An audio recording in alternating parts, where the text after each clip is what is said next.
equity community yagira ngo emigera nka Rwiizi kafu hamwe n'endijo wahati n'igenda neyoma ikibaretire kutandike hurreki ko kutandikira ngaha Rwiizi ninga n'emigera endijo yone sisikara tuine example wahati ya kafu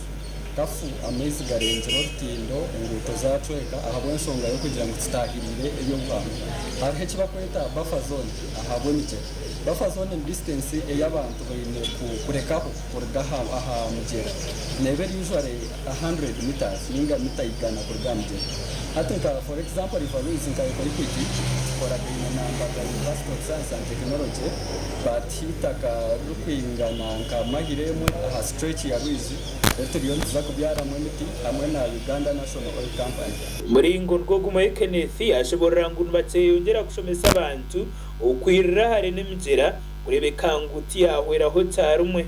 tuzakongera kubuziya yenjiri kugira ngo abantu barge distance ya 100 meter ninge kitweta buffer zone for example hata nabo Mbarara still for Rwiizi tuzakongera kutaho ehururu ninga kiba kweta activism for Rwiizi tuzaguma moving on mutari tuko moving on ma offices tuko moving on council meetings kugira ngo buri mukiremu twena tirambe emigera nka Rwiizi n'endijo yone tahiriye abantu abatari bamwe na bamwe abetabira umuhurrezi nabo bayore ko burungi uburyo mu kubyara imiti izoba sima umukoro gwakorwa izoberi kandi na munonga nsima ba kan climate action network Uganda abukureba ngo yaturetera emiti kugira ngo conserving climate ya Uganda nature ya Uganda kureba ngo yagumaje emiti nerete ibintu byinji mu society n'amagara g'abantu nangwa naha bintu byona team climate action network and eco community Mbarara initiative eva kozere byare miti ulinda ihanga n'itaka lyaitu na maizi nebikora byona nuko abantu abalero nabakwijo maizo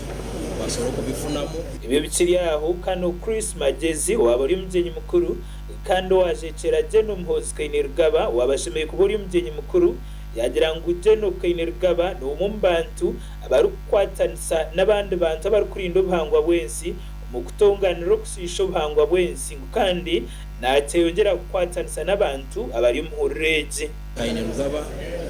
is a very social and friendly person responding mu bintu bikorana mu bantu